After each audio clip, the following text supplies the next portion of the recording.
At a Mississippi rally in September, Trump said he'd like American troops to return home, but that the U.S. was in Syria to defend its oil fields. "I like oil," he said. He was referring to oil fields in northern Syria, which until recently were under the control of Kurdish rebel forces. For the sake of these oil fields, Trump decided to leave behind some of the units that had started pulling out of Syria. Russia was furious and accused the U.S. of illegal activity, stealing $30 minus $40 million a month, money that rightly belongs to the Syrian regime, according to Moscow. Defense Secretary Mike Esper warned Russia and Syria not to come close to these oil fields. The U.S. doesn't really need this oil, as it produces all it needs itself. But maintaining control over oil fields in Deir el-Zor and El-Hasaka gives the U.S. an excuse to leave some forces in Syria. In light of the harsh criticism of Trump's decision to withdraw from that country, his love of oil may actually increase American presence in the region. Skip Haaretz Weekly Ep. 47 Haaretz Weekly Ep. 47 Haaretz. Trump also announced that he's considering signing a deal with ExxonMobil, letting it run these oil fields. It will be interesting to see which ExxonMobil executive would agree to sign a deal that requires entering an area with an uncertain future, with war still raging all around. But Twitter, especially Trump's account, can handle anything. The practical reason for American control of these fields is that this finances continued aid to the Kurds, without affecting U.S. coffers. For Syria, American control of these oil fields is a serious economic blow. Supposedly, the amount of oil produced by Syria before the war was relatively small.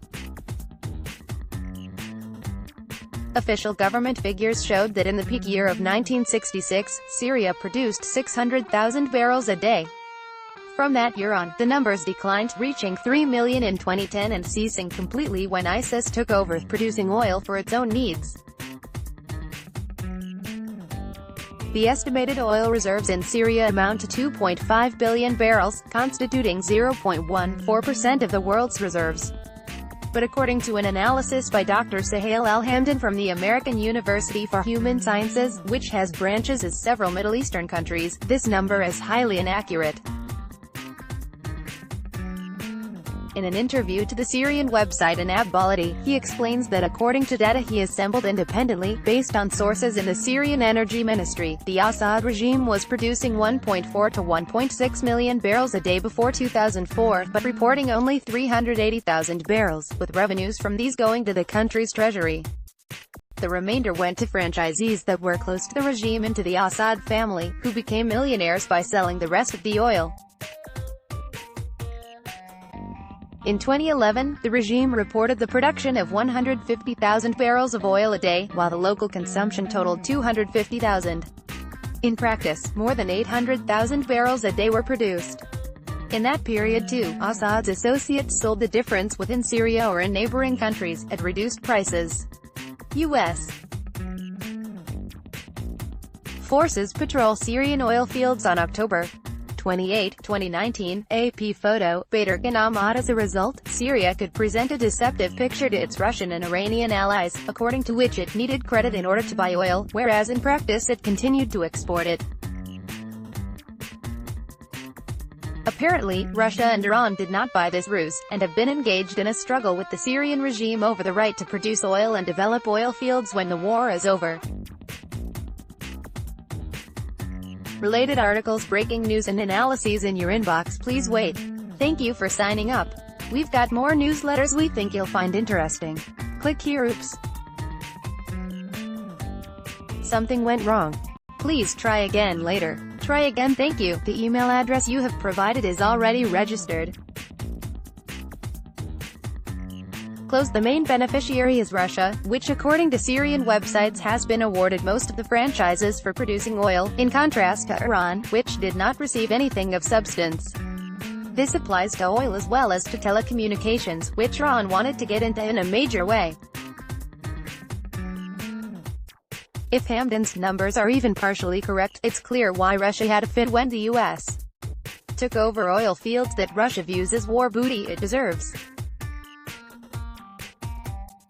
While the Kurds continue to indirectly benefit from oil fields protected by the U.S., the rest of Syria's citizens, mainly the ones living in the wide areas controlled by the Syrian government, are preparing for a harsh winter in which they will have to again look for firewood in order to heat their homes and cook their food.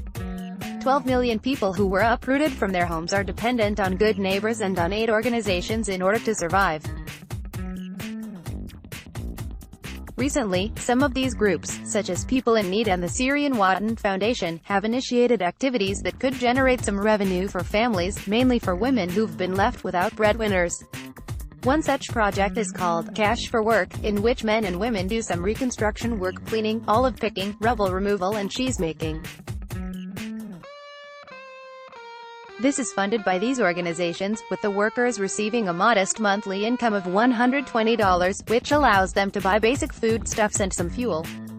But this is just a drop in the ocean of poverty and deprivation, with a new layer of oligarchs cropping up, making fortunes from the war.